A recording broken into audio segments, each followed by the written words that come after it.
while a man in the background saying, And Jesus increased in wisdom and stature and in favor with God and man.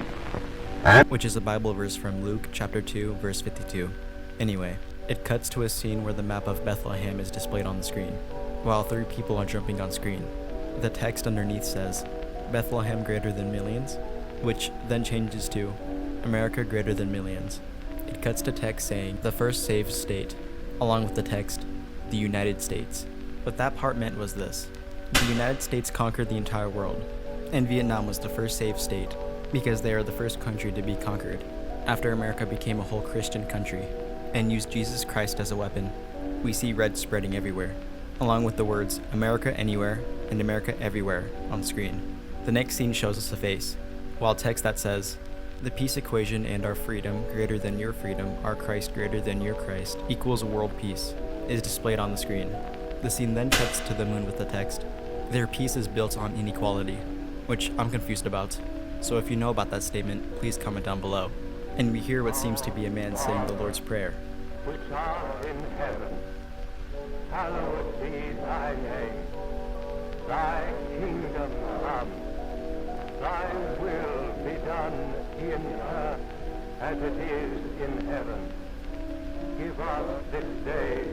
Then the camera pans to the right, letting us see what seems to be God floating on the moon. As we forgive our debtors, and lead us not into temptation, but deliver us from evil.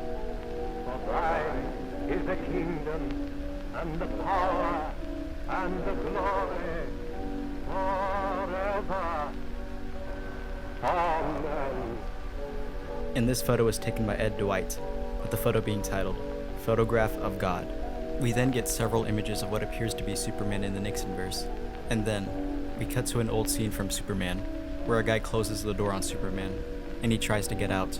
Then, the scene abruptly cuts to text saying, Welcome to the Nixonverse, going to assume this is where the absolute absurdity of this series truly begins. And that's the end of that episode.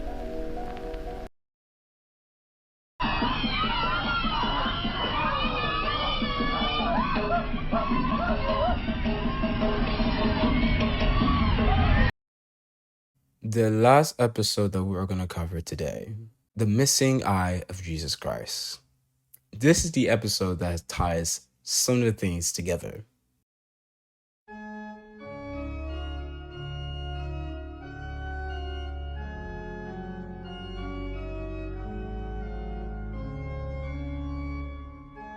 The episode begins with text that tells us that after the last son interfered in the Korean War, returned to his fortress in Alaska, and that the nuclear missiles followed him to his defense, only for images that seems to be from the nuclear explosion. Then it cuts to another image which text says that the last son was captured. We then cut to VHS footage which showcases someone holding an image of an eerily looking eye, and the text says that their grandmother found the eye in Alaska and that if she kept it, they'll find it. In the background, What are eyes anyway? How do we see? Our eyes are little round balls, about 1 inch in diameter. And in front of the eye are the curtains of skin we call eyelids. But if we could take away these coverings which help protect our eyes, we would see something like this. we cut to another image which seems to be the last son. In our next scene, the text tells us that Apollo 11 revealed that magical properties in Lutherian anatomy, and that Apollo 12 retrieved samples from the anatomy. Then our scene depicts a conversation between Apollo 12 and ground control. Apollo 12 tells us that they have shot the Lutherian. Apollo 12 to Houston, can you read? Apollo 12, this is Houston. Go ahead. Shot the lunarian and recovered their eye. Copy that, Apollo 12. Have a safe takeoff. Over. Our next scene depicts the Lutherian eye in the word for implantation and begins transformation, the scene. Only for the Lutherian eye to go inside this white silhouette figure, and a cross appears on the screen along with text, explaining that the last son was brainwashed into becoming a bastardized impersonator of the Lord.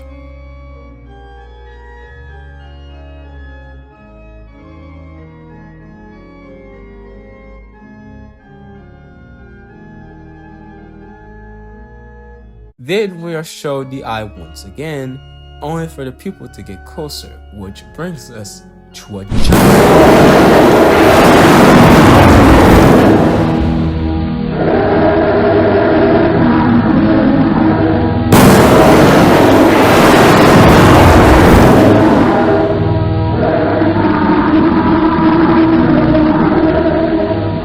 yeah, that's the last episode.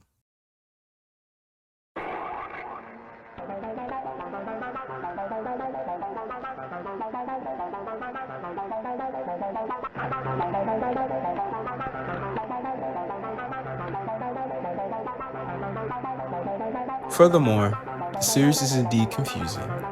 It is indeed ambiguous and disturbing, but in its own way. The series is honestly better than Enlightenment Mythos, a tad bit in itself.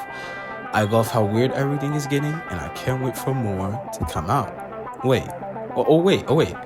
There is more. But we will get to those new episodes later on. Next time we will cover a long individual episode I would like to call The House in the Ocean. But that'll be next time. But once again, Mr. Manticore is a beautiful and thought-provoking artist at his craft. The project he makes are truly artful and unnerving, and I love to keep seeing his videos improve more and more and more.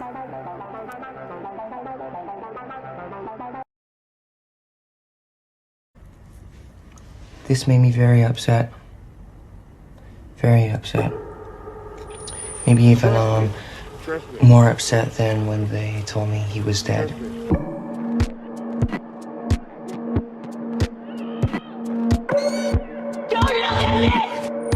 I feel kind of scared. Dude, that's not funny. What's not funny?